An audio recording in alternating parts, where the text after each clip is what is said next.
It's a brand new day, let's teach your way. It's time for Musicplay. Welcome back to the Musicplay Minutes podcast. This episode is also available as a webinar with a handout and a PD certificate. All extra resources, including visual examples mentioned in this episode, can be found at workshops.musicplay.ca. How to make year-end assessments fun. Join Denise as she tackles one of the last big to-dos on everybody's list before the year is over. Welcome, everybody, to our Wednesday webinar and Wednesday podcast for those who listen to it on the podcast service.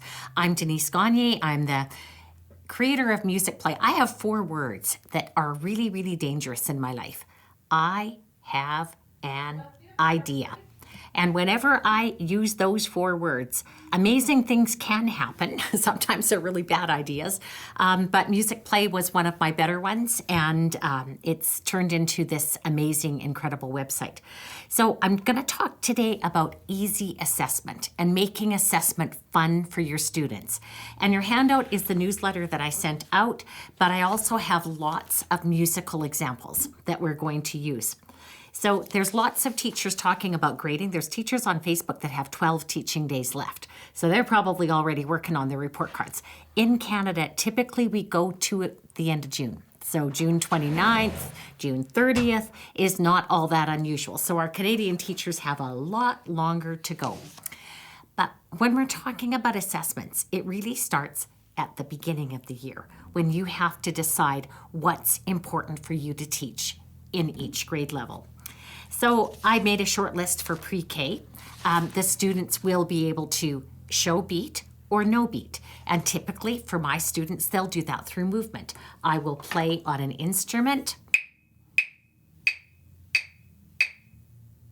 When they hear the beat, they move. When they hear no beat, they stop. They freeze. They freeze in their place. And that tells me that they're listening, they're aware. It's also just a really good exercise for getting them to keep a beat and to listen for when there is no beat. There is an activity in the game section called Beat, No Beat, where students identify in musical examples which examples have a beat, which examples have no beat, and that's another really good activity to use. For pre-K students, kindergarten, grade 1, one of my big things is that they are able to match pitch, and I'll go through lots of ways we can do that. The students will recognize and classify classroom instruments. And pre-K, I do that through using the mystery box. Again, when I come to my hands-on practical examples, I'll do that. I want the students to be able to identify and perform fast-slow, loud-quiet, high-low, smooth separated. I want them to be able to identify same and different phrases and to be able to move to show different sections of the music. And I want them to be able to create, perform, respond, and connect. And it's often, I really found the core arts national standards in the United States to be difficult to put into the assessment piece. But in reality, you can do those national standards pieces in every single activity. You just have to identify yourself the ways that you're getting kids to create and decide if they're creating in complete ways, not so complete, somewhat complete, and or not at all complete. Performing, same. Are they really beginning performers? Are they somewhat confident performers? Are they more confident performers, or are they really excellent performers? I've been seeing lots and lots of photos and videos from the Bunnies musical, and I just love seeing them because to me, the pictures that I'm seeing are showing kids that are really excellent performers. And if you've done a performance with your kids, that can be their performance assessment. You watch the video, you check off the kids that are following you and engaged and doing what they're supposed to be doing, and you have the odd one that's slipping up, and that one would have a different grade. For responding, a lot of that is done, again, through the activities. How do they move to music? Are they responding to the music in an appropriate way or an inappropriate way? And we see both, of course, in our pre-K classrooms. And connecting is connecting to other subject areas, connecting to a variety of cultures. So again, we'll use music that does that. Now, we have on Musicplay Online some really, really good posters that I think provide a really good map for the year. I'm going to take you to Musicplay Online, and I'm going to take you to the lesson planning section, into the overview, and I'm scrolling down to where it says what we will learn. And I always use grade 2. I don't know why, but it just works for me. So I'm going to use grade 2, and this What We Will Learn poster is, I think, a really phenomenal example of what I want grade 2 students to learn. So I want them to be able to show high, middle, low. I want them to show how melodies go up, down, or stay the same. I want them to sing or read songs that use do, re, mi patterns and mi, so, la patterns. I want them to be able to read quarter notes, eighth notes, eighth rest. I want them to understand ties, half notes, half rests, whole notes, whole rests. This might be ambitious for some of your COVID kids. And if that's the case, that is 100% fine. Just choose the elements at the beginning of the year that you want to get them through. That's what you assess them on. Timbre, speaking, whispering, calling, and singing voices. Adult children's voices, identify classroom instruments. And we show some of the instruments I would expect grade 2s to be familiar with and to be able to classify. Form, they can show phrase form, typically by arcing their finger during a phrase, and they can identify phrase form in a simple song like Hot Cross Buns, or they could identify A-B form in a song like Ha Ha This Away, Ha Ha That Away, where there's two clearly different sections. And then elements of music expression, dynamics, and tempo. I want them to begin to learn those terms. You choose the terms at the beginning of the year that you're going to teach. At the end of the year, you assess those. Some of the vocabulary words that you might want to teach the grade 2s. And then at the bottom, I have, again, ideas for create, perform, respond, connect, the national standards. So I love these What We Learn posters. They are found in lesson planning, in the overview. Make sure you're logged in as a teacher, and then you will be able to download and print those out. I've seen bulletin boards this year using those, and I think they are wonderful. So I said something in the newsletter, and I actually saw this on a meme, and I think it's really, really true. Teachers are amazing, and they can do anything. However, even teachers can't do everything. If you only have music for 30 minutes once a week, you can't do everything that's in the curriculum. Even if you have music twice a week for 30 minutes, when you have challenging classes with really difficult behaviors, and I'd say that is a huge percentage of our classes these days, it's often not possible for you to teach everything in the curriculum. We're more concerned with developing the child's self-regulation. We're teaching children how to be good humans as much as we are teaching music. So you can do anything, but you cannot do everything, and keep that in your heads. So again, first steps in planning for assessment. Number 1, you make your plan of what you want to teach. And then at the end of the year, you assess it. In fact, you assess it all year long. But you also want to take a look and find out what your district and school expectations for reporting are. Some lucky teachers don't have to do report cards at all. But if you are one of those that does, find out how many expectations you can report on. And then you have to make some hard decisions. And I can't make those decisions for you. I give you lots of concepts and lots of skills. But ultimately, you are the one that has to make that educated decision about what you're going to report on in your classes. You are going to assess many concepts informally. Just you're with your kids, you're watching, you're seeing who can move appropriately to music, even if you don't report on that. And if it was me, I would be keeping track of those in my class list as well.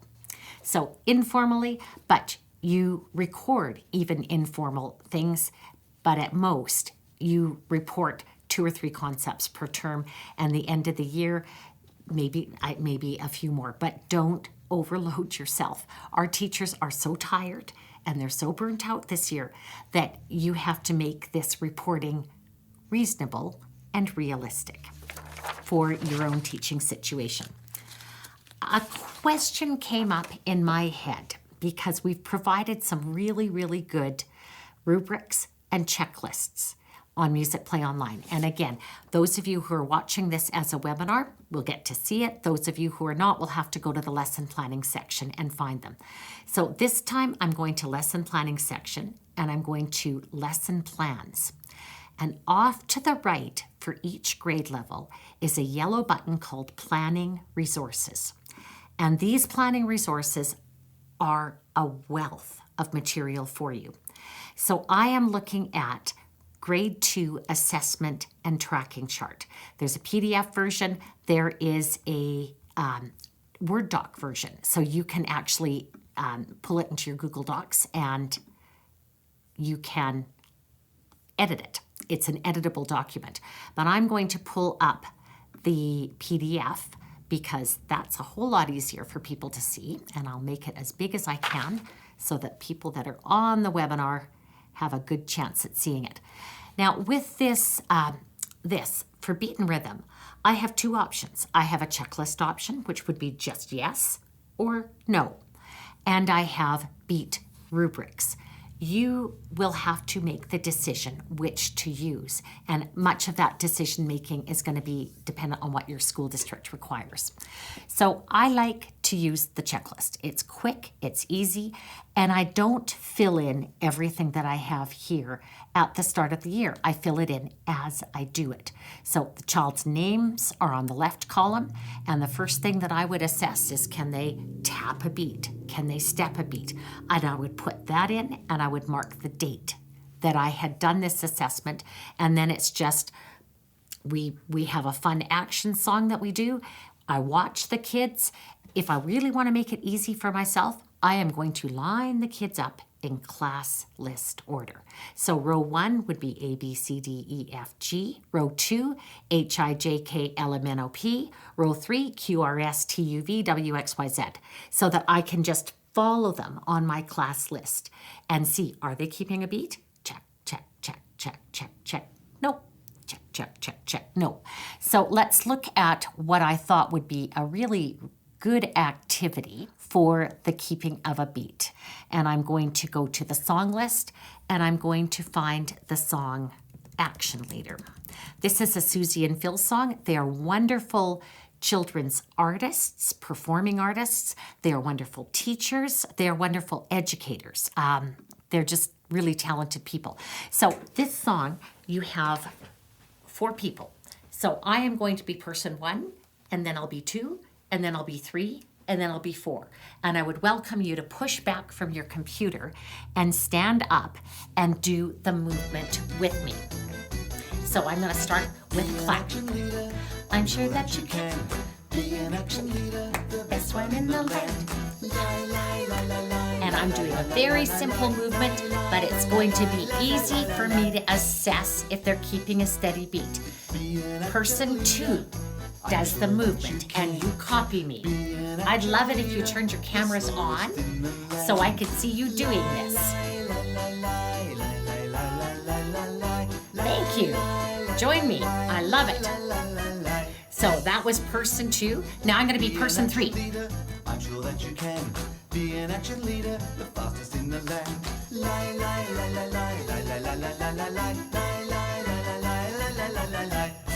Okay, now I'm person 4.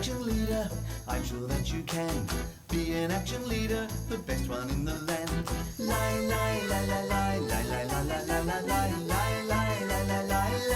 And there's an extra extension. Hey! I love the hey at the end.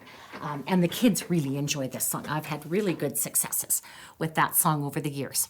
So I'm going to go back to my tracking chart, the one where I opened it up big.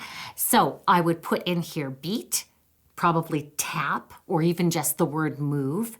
And then I would be looking at my kids in row 1, 2, and 3 in the class list order. And I'd be going check, check, check, check. You're keeping a beat. That one at the back is not. And typically in an activity like this, most of my kids are successful. So a yes-no checklist actually works really quite well. Looking at the rhythm rubrics. So again, I can use the rubric, beginning, not able to read the rhythm, sometimes, usually, consistently reads the rhythm. Or again, if I've had them since they were babies and they're really good, I could do this as a yes, no, as a checklist. And so for rhythm reading, I would like to take you to the rhythm practice section because that really has some wonderful tools for assessing rhythm reading. So I'm going to go into Ta, TT, and rest. I could go further along. If I've taught all these rhythms to my grade 2s, I absolutely can go further. But you have to take your kids where they're at. So if you look, if you're watching the webinar, you can see there's lots of interesting resources here. This Rhythm Hunt worksheet, and now flashcards, beautiful new flashcards that you can download that are Ta, TT, Rest that go with the Rhythm Hunt game. But I love this size of flashcard. It makes me very happy to have these here. And I did that wrong, but that's okay. Those are my new flashcards. I've got Echo Rhythm, Echo Body Percussion. I'm not going to use those for assessment. I'm not going to use Poison Rhythm for assessment. I use it for practicing. And the animated play-alongs, I'm not going to use those for assessment. Those are a really good way to experience and learn and practice the rhythms, but not so much for assessment. I could use these flashcard play-alongs, but the best tool to use in this rhythm practice section is rhythm reading assessment. And there's 2 ways you can use this. 1, the rhythm reading assessment is given as a video, and 2, it's given as a slideshow. I like the videos. And I had these made actually after I did a residency in a grade 3 classroom for 10 days. And I wanted the kids to do some rhythm reading for me. And I was going back and forth to the computer too many times. When I was able to put the video on, it was just like this. And the video is 3 minutes long. So in 3 minutes, I can assess my entire class. And they actually like doing this. But if the video makes them anxious, we'll show you the slideshow. So this is a video. 25. Ready, go. It's child 1. Ta, ti, ti, sh, ta. Now the second child in the list. Ready, go. Ta, sh, ta, ta. They could say it, or you could have them clap it. So whatever you choose to assess, that's your choice. So I found this really effective with 3rd grade. But I've had reports from teachers that keeping up with the video made kids feel anxious, and we got a lot of anxiety going on, not just with the kids, but with the teachers too. So we made a slideshow version of it that allows you to pace it perhaps a little bit better for those kids that are anxious. So now you click through. Okay, I'm going through my first row, or maybe I want to start at the bottom of the list and go up just for a change. So bottom of my list, the Z, ta, ti, ti, sh, ta. Next student, I point them out. Ready, go. Ta, sh, ta, ta. Or they clap it, whichever way they want to. So I do really like these rhythm reading assessments. I did a lot of rhythm dictation with my kids as well. This is 4 beats. If I'm stuck on ta and TT in 3rd grade, in 4th grade, especially if I'm stuck on tas and TTs in 4th and 5th, I would give them the 8-beat reading assessments because it is more challenging. The listen, clap, and say is the practice to get kids ready for rhythm dictation. And I used to play a game with the kids. I'd divide them into 2 groups, and this half would be my allegros, and this half would be my vivaces. And I'd hold up a flashcard. So I'd hold this up. I can't remember whether I said these were the allegros or the vivaces, but we'll say it's the allegros. And I'd go, ready, go. And they would clap it without saying the rhythm names. So they would clap. And then I'd hide the flashcard, I'd turn to the vivace side. They had to say what was clapped. Ti, ta, ta, sh. If they said it, if they clapped it correctly, if this side clapped it correctly, they get a point. If this side said it correctly, they got a point. And usually I could rig it so that the classes were tied by the time they went out for recess. Sometimes took a little bit of encouragement. But this listen, clap, and say exercise is another way to practice it. I really enjoyed the Vivace versus Allegros, and the kids did too. And then they are ready for rhythm dictation. And rhythm dictation, I will never, ever forget the first time that I taught first grade music. I was so bad. I was trained as a high school teacher. I've taught grade 5 to 12 for 5 years. And then when I had my daughter, I went into one school that was K-12. And I had grade 1s for the very first time. I had no clue what I was doing. And I asked the kids to take this piece of paper and pencil, put their name on it, and write from 1 to 10. And I was going to give them 10 rhythm dictation examples. It took 30 minutes to get their names on the paper and the numbers from 1 to 10. Grade 1s can't do that. I have learned since that 4 or 5 examples is all that I need, even for 5th grade. I don't need 10 questions. I need 4 or I need 5 to assess and figure out whether kids can hear a pattern and translate it into translate it into notation. We're talking very high level thinking skills. They're now at the analysis level of Bloom's taxonomy. And that's right next to the very top of the peak is creating. But we're at the analyzing level when we can hear a pattern and we can write it down. I had a little passage I had to transcribe yesterday, and it's still a skill that I'm working at, this transcribing. And I cheated a little bit because I took the recording and I slowed it down to half speed. And then I could really hear clearly what was sung on this recording and transcribe it accurately. So we're asking kids to do something that many, many adults can't do. So again, there's videos here. In this particular case, I don't like the videos. I do like the rhythm reading ones, but I don't like these. With these ones, I would rather just use the PDF version of it. So I have a quarter rest 4-beat rhythm dictation worksheet. And for the teachers, there are 3 different tests given. They've got 5 questions each. And then there is a 4-beat rhythm dictation worksheet with squares and hearts to make it easy for your littles to write the rhythms out that they hear. With older kids, I wouldn't necessarily do this. I would probably just give them that blank piece of paper and expect them to write it out. But littles, they maybe need a little bit more hand-holding. So you can use the worksheets if you wish. And we did make 2 on a page so we can save some paper. Typically what I do, I go into the recycling bin, and there's usually a whole bunch of pieces of paper that are copied on one side and blank on the other. I chop them in half on the paper cutter, and then I've got great huge stacks of paper. I keep a container of pencils, and you can use clipboards. I didn't have clipboards in my classroom. I used hardcover textbooks to write on. So that worked actually really, really quite efficiently. So for rhythm assessments, I would say the rhythm reading, the rhythm dictation, and then there's tons of ways for you to practice.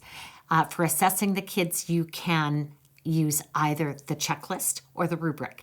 And again, I would put what rhythms I'm assessing, the date, there's space here, write the date in, and I would write what I did. If you do use a rubric, they're right here underneath for rhythm. Students 1 is not able to, sometimes able to is number 2, 3 is proficient, and that would be usually reads the rhythm, 4 is an excellent. Okay, let's go on to melodic concepts and checklists or pitch activities. And there's 2 areas here. One is pitch matching when they sing. Can they match that pitch? The other is, can they name solfege in a simple reading song?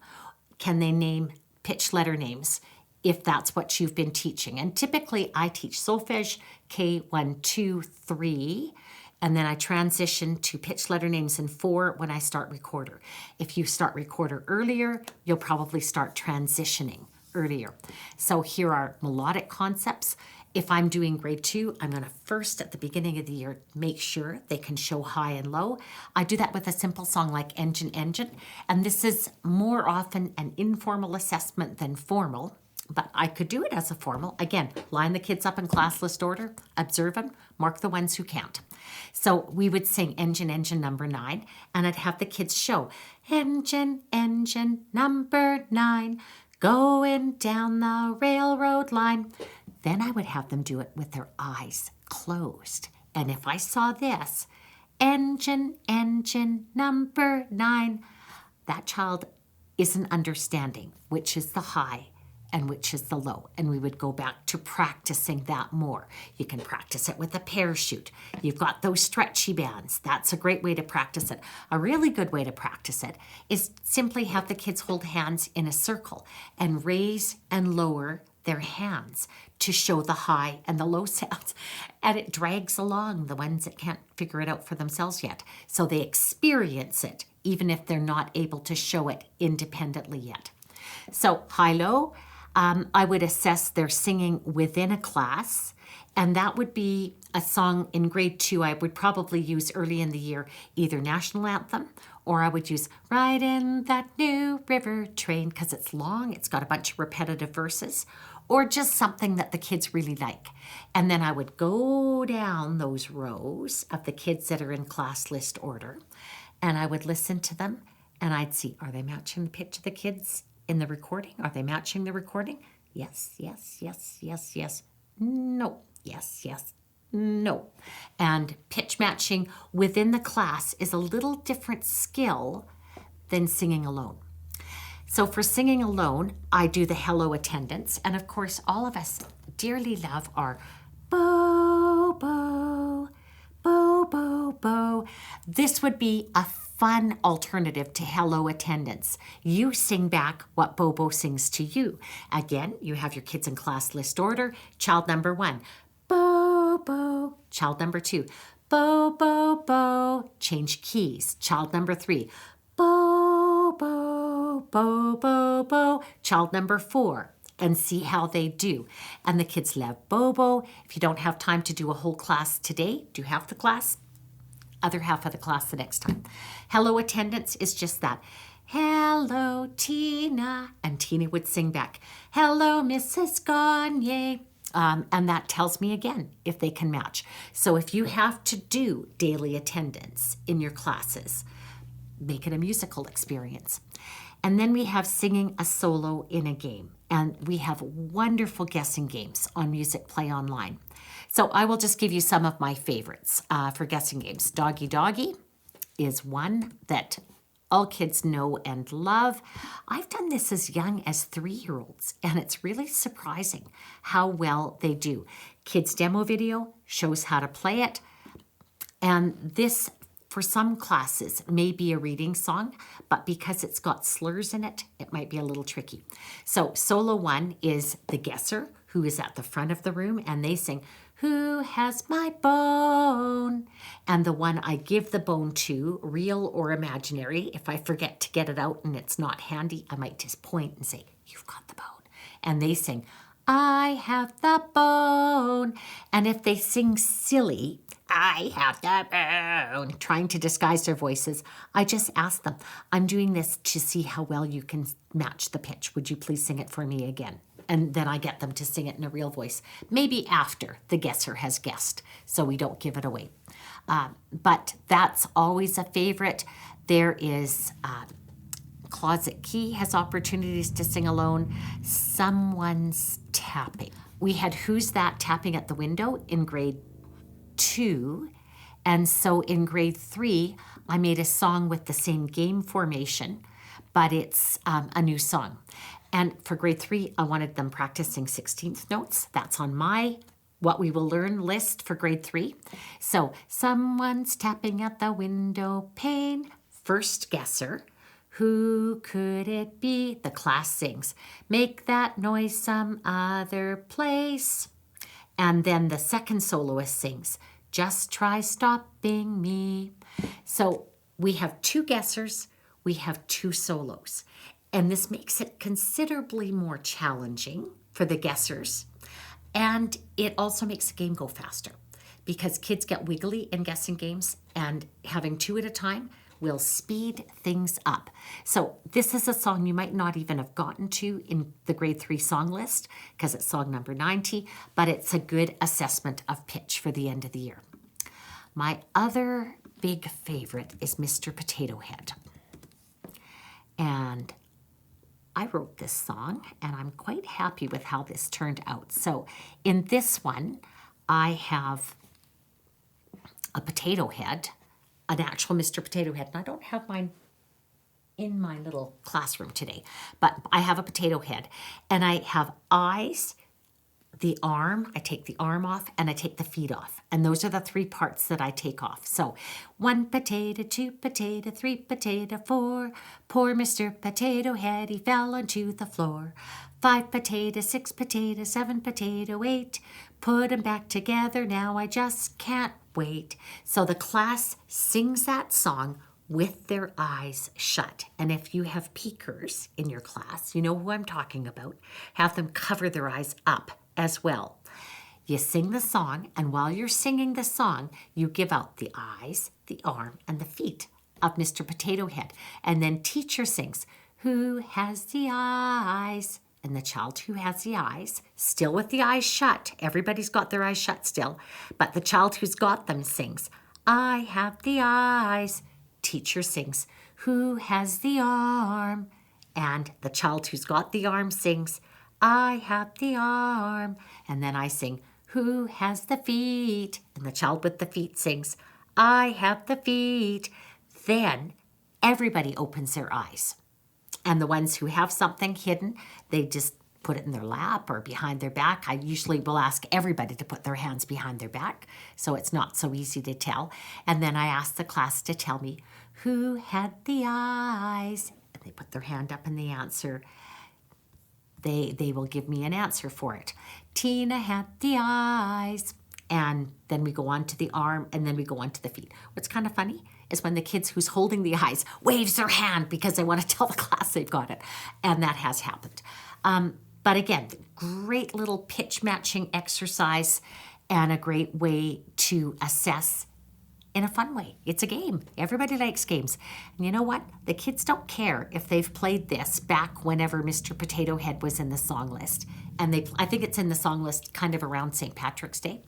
But if they do it at the end of the year, they love these games and they don't mind a bit if they play them more than once. So that is my pitch matching in terms of listening to the kids. But I also want the kids to be able to read pitches. I'm going to share my lovely little cookie sheet tool. So for my littles, if I was doing engine, engine, I'd put the first 2 up and I'd show the kids that. I usually have them working in pairs. I don't have a full class set of these. I have a half class set. So 2 kids work together. And I'd go, engine is the first 2 notes. Are the next notes higher or lower? And then I'd get the kids to figure out that they are lower. They go below the line. Engine, are the next notes higher or lower? Number, and I have one more magnet. 9. So this is how I would do informal assessments with my little guys to see if they can recognize and create higher and lower pitches.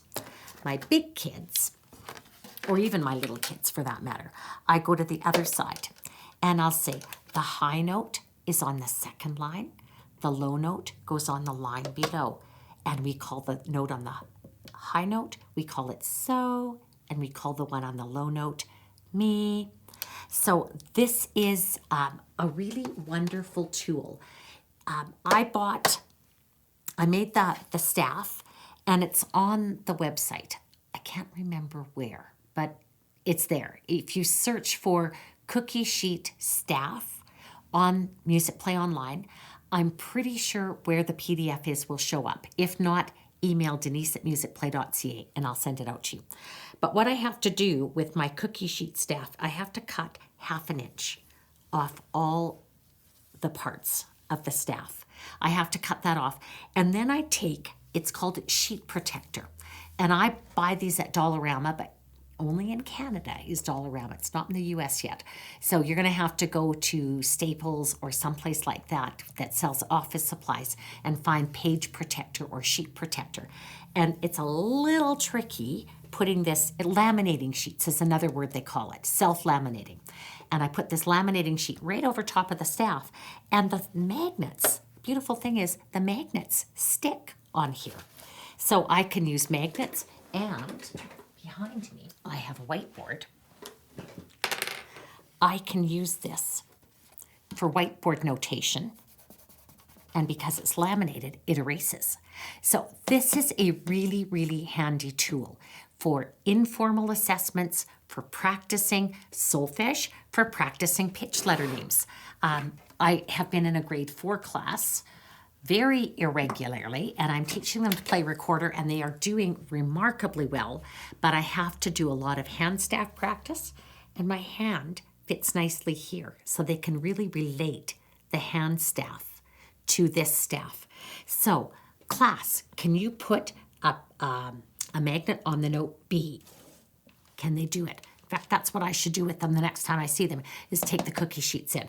Because to them, this is a game. Can you move that to the note A? Can you move it to G? Can you put a note on each line? So this is very informal assessing, but it's fun for the kids to do this.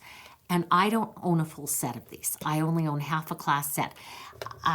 We have a dollar store where they sold these at one point for $1 each. I'm pretty sure they're $1.50 now, but it's still a good deal. The magnets are actually a little bit harder to find than the cookie sheet itself. So if the whiteboard option is better for you, do that instead of the magnets. I really like the magnets. One little trick you have to do, you have to put the magnets in Ziploc bags. Otherwise, they stick to the boards when they're stacked up. And so, yeah, keep the magnets in Ziplocs, and that will work. So those are 2 really easy ideas for assessing pitch letter names. And of course, on the website, we have Solfa Challenge, Note Name Challenge. And I'm going to share my screen and go to those on the website so that you can see. So I'm going to go to the song list, and we used Engine as an example. So I'm going to find Engine number 9. And here is the Solfa Challenge. Gives us directions, and then I input. Now, if I wanted to do this as an exact assessment of what the kids have practiced or seen on the screen, screenshotting is your best friend. So screenshot it, print it, and then it becomes a worksheet, an exact copy of what they've seen on the screen. So I just have to input my answers here, but I would do that with student assistance. Either if you've got an actual smartboard in your room, you can have the kids line up and each of them gets to do 1 beat worth of notes, or if you have a projector just going on to a whiteboard, you could have your kids in class list order again, telling you what the notes are. First child, so, next child, so, next child, me, so, me. And I would go through it as quick as you can. If you don't teach solfege, you can do the same thing with pitch letter names. So here are the pitch letter names, G, G, E, E, G, G, E. If you're in grade 3 or grade 4 where you're transitioning, if you've got a simple reading song, do both. And the solfege still helps kids with their pitches. Okay, I have not left myself enough time to do everything, but you know where the rubrics are. So now I'm just going to go to the examples of easy assessments so we can quickly run through some of the really good options. So for identifying tempo, I love Tony Chestnut. It's one of my favorite songs to do. And if I look up Tony Chestnut's the first song that comes up. And let's do this one together. And I'm going to, again, ask anybody who's got a camera off, turn it on so I can see that you're doing it with me. And I will play the music and we'll show you how to do Tony Chestnut. So I have to put this down where I can see. Tony Chestnut knows I love you. Tony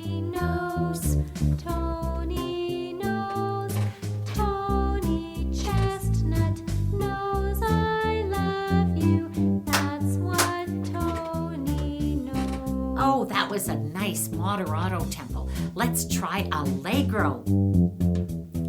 Tony Chestnut knows I love you. Tony knows, Tony knows. Tony Chestnut knows I love you. That's what Tony knows. Okay, can we go presto? Are you ready for this? Here we go. Tony Chestnut knows I love you. Tony knows, Tony knows. Tony Chestnut knows I love you. That's what Tony knows. So if I go back to the website, we have an interactive tempo tool that is wonderful for teaching and practicing tempo terms. It's here, it's linked in Tony Chestnut. You can also find it if you go to the toolbox. I mean, these are grade 2s. Let's just call it Largo, Moderato, Allegro for Tony Chestnut. And now we have a rhythm composition that we're going to do at 3 tempos. We're going to do it at Largo. Let's say the rhythm names and clap it together. Here we go. Ta, ta, ta, ti, ti, ta.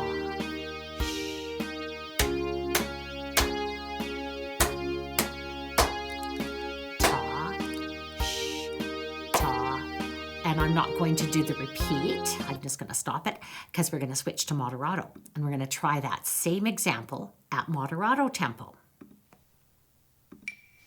Here we go. Ta, sh, ta, ti, ti, ta, ti, ti, ta, ti, ti, ta, ta, ta, ta, ta, ta, ti, ti, ta, ti, ti, ta, ti, ti, ta, sh. That is fun. Now, up in the right-hand corner, it says Teaching Slides. If I want to review what those tempo terms mean, I can click on those. And I will see Largo means to play or sing very slowly and broadly. Moderato means to play or sing at a moderate speed. Presto means to play or sing very fast. So I can review those, but let's try the presto tempo. To me, it's more important that they put the musical terms into context then they have those terms memorized. We can memorize that forte means loud, but seeing it and performing it in a piece of music, I think is more important. Ta, ta, ta, ti, ti, ta, ti, ti, ta, ti, ti, ta, ta, ta, ta, ta, ti, ti, ta, ti, ti, ta, ti, ti, ta, ta, ta. So that is fun. And if you want to do a printout of all the tempo posters, click on the home button and there's printable posters at the bottom right and you can download and print them. Okay, here's how I would assess this.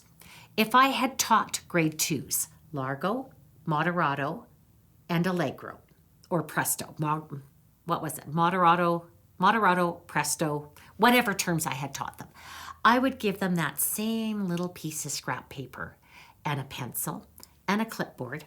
And I'd say, question 1, what word means to play slowly and broadly? And if you've said that tempo poem with them multiple times, they will remember. You might even have posters hanging on the wall that show it. But I would perhaps hide those that day or have the kids' backs to them.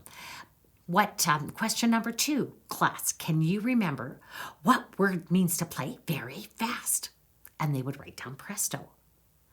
What word means to play fast and lively? And if you taught Allegro, that's what they do. So you only question them on the ones that you've taught in this particular year. But doing the activity, reinforcing with the tempo interactive and posters, and then a quick quiz. That's what I call these pencil and paper things. I call them quick quizzes. It's a really quick way to get a whole bunch of assessments into your grade book and into your plan book. So that is for tempo. Other favorites for teaching tempo, Grand Old Duke of York does the same thing. Tap It Here, Tap It There is in grade 2. That is a very fun game where you do it with beanbags. Tap it here on one leg, tap it here, tap it there, toss it way up in the air, tap it here, tap it there, pass it to a friend. So it's in grade 2. I have done passing games quite successfully with grade 2, and it's fun. Kids really, really like it. I've got some great photos and videos of my students doing it. Another one that's really good is ham and eggs. That has become, that made it onto our music play madness. So ham and eggs, ham and eggs. I like mine fried nice and brown. I like mine flipped upside down. Ham and eggs, ham and eggs. Flip, flop, ham and eggs. And then you would do it with the kids standing up on one side of the room, and then they stand up on the other side of the room. So if you haven't done your 100 squats a day, and you do this with the kids, you will get some really, really good exercise doing it. There's one actually in grade 5 that's fun to do as well, and it's We Love to Sing. So the We Love to Sing is fun. Kids like it. It's a great vocal warm-up, and that is great for tempo. We've talked about pitch. A couple of other guessing games that I didn't talk about. Little Tommy Tittlemouse is a good little guessing game. Concentration are good for hearing kids sing solo. Beginning of the year, I use them to learn names. I might use the same game at the end of the year to assess pitch matching. If you have to do pre-test, post-test, assess at the beginning of the year as your pre-test with concentration. End of the year, it becomes your post-test. Who's That is in English, and it's again involves 2 guessers and 2 solos. So one of those that goes a little bit faster. And Serge, our wonderful French translator, is doing a French translation of it. So if you teach in French, Who's That is coming. One that is already in place in French is Mr. Potato Head. The fun Potato Head game is Monsieur Patate in French. So those are great resources for our French teachers.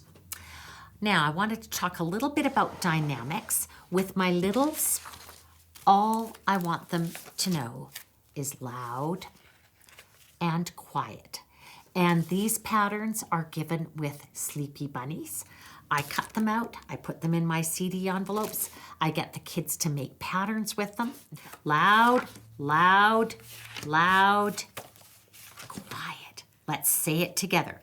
Loud, loud, loud, quiet. I've done this again with 3-year-olds. I've done this with 2nd grade, and they love making these patterns. And I invite some child to come up and, okay, make a new pattern out of these. Okay, so we're gonna do this. They just rearrange. It makes a new pattern. But again, in terms of national standards, that's creating for your little guys.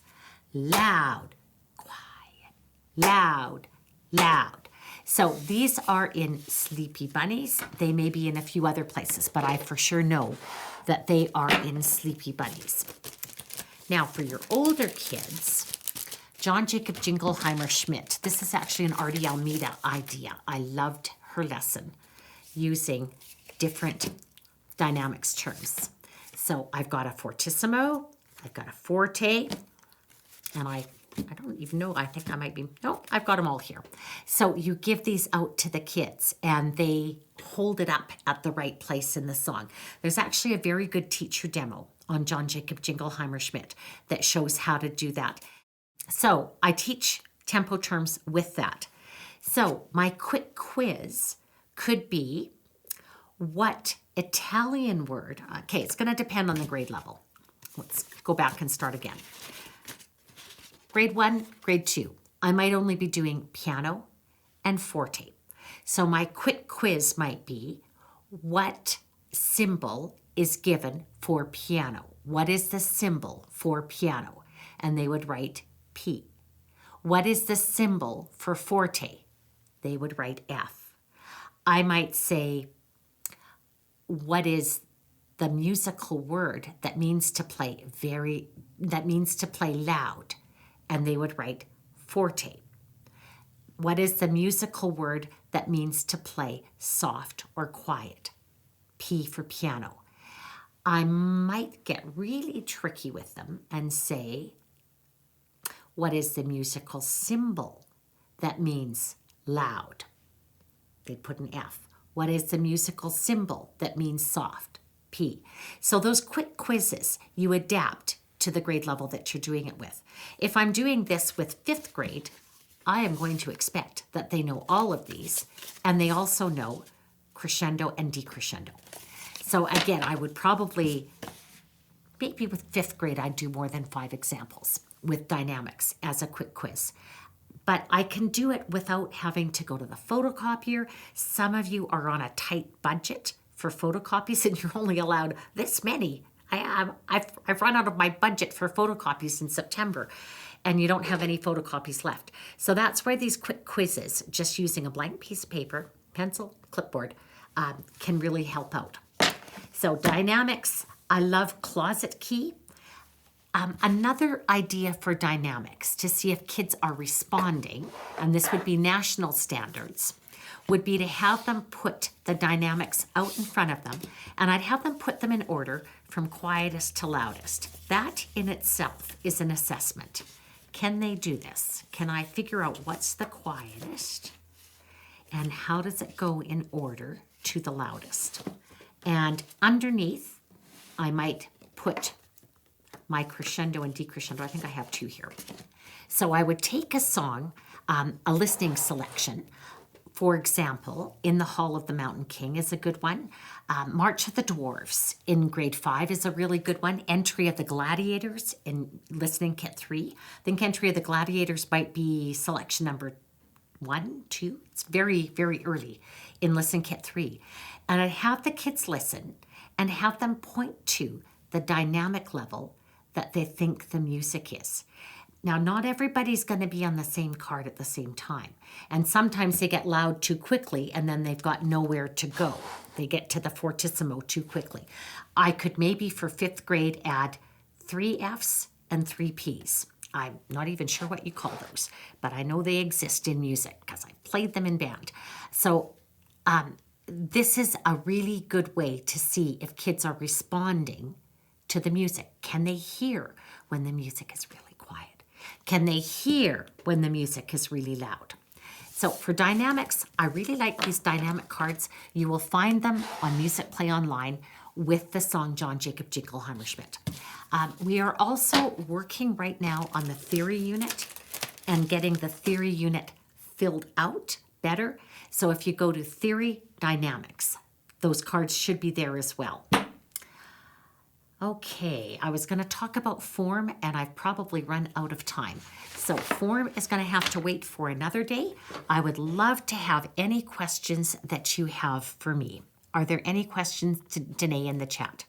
I have no questions about this, but I was wondering if you could speak to Musicplay Live and how it would benefit a general music teacher. I'm glad you asked that because your handouts today are very simple. We basically took the newsletter and then I gave you lots of examples that you can use for doing it. But I spent my day working on a really beautiful handout that is going to be used for the Artie and Denise Live conference because I'm doing more on assessments in the Artie and Denise conference. And you will have a gorgeous handout. You will have a 25% discount on anything to do with themes and variations or music play.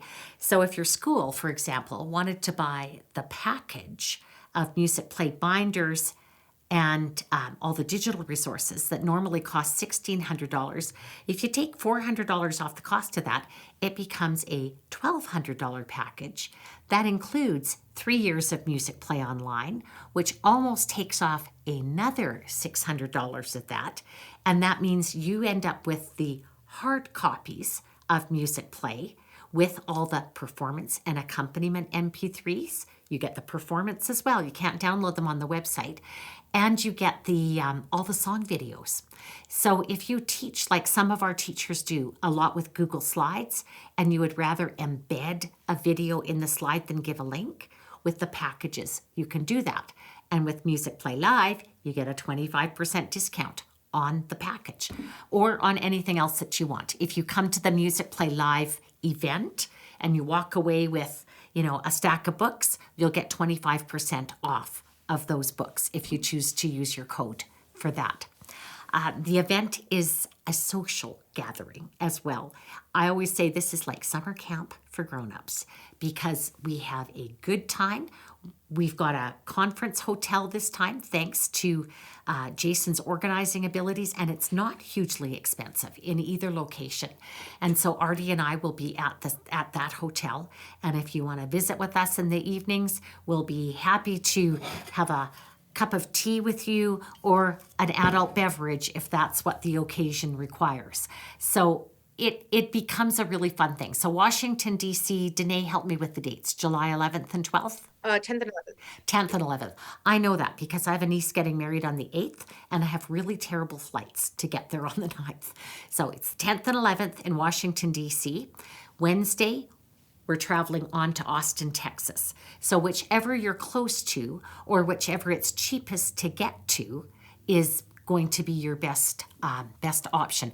There is university credit available, and the credit is through Adams University in Colorado.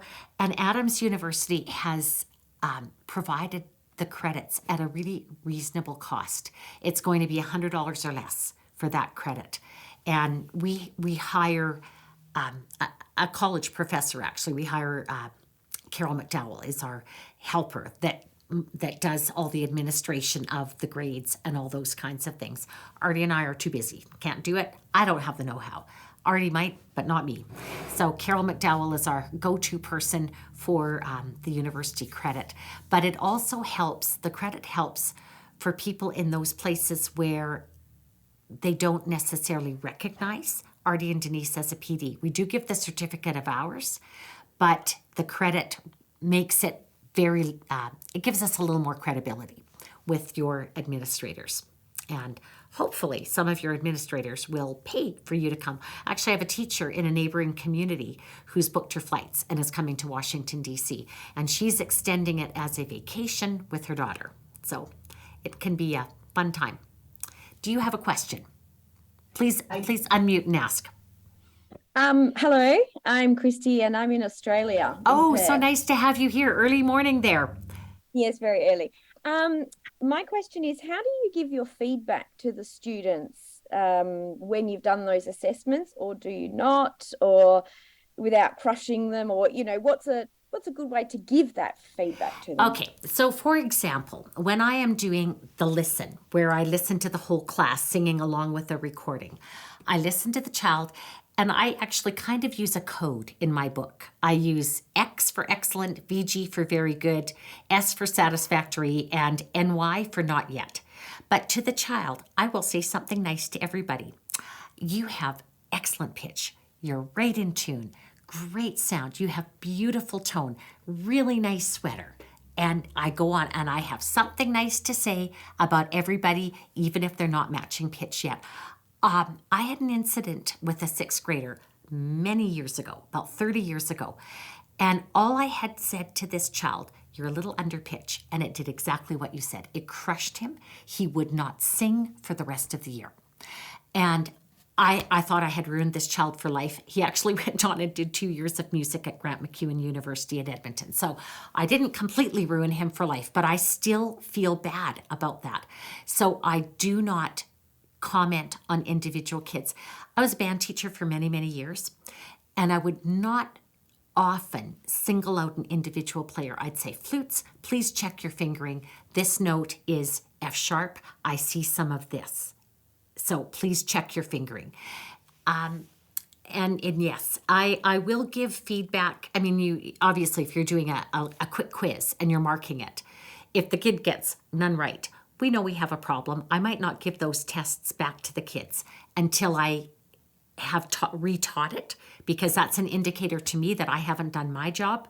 And then I would reteach. And when they've all got 3 or 4 right out of 4, then I would give those back to them.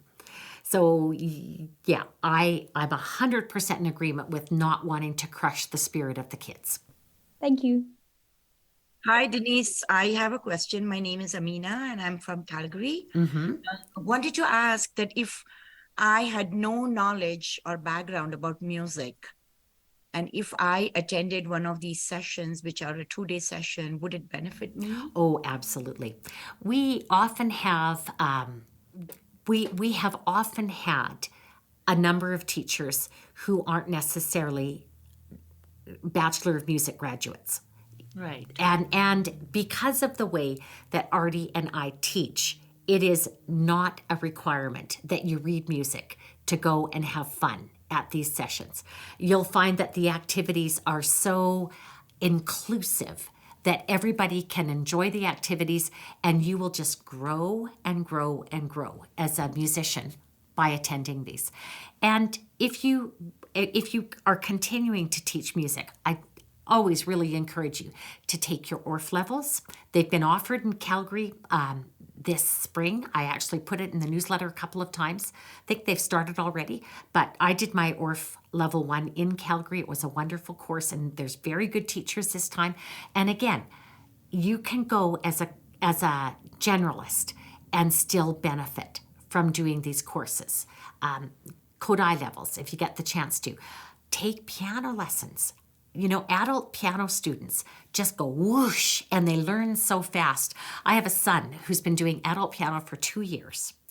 And for some reason, my daughters did piano lessons and he didn't. And I feel bad, but he's done so well as an adult. He's up to about grade 5 or grade 6 conservatory level after 2 years of lessons.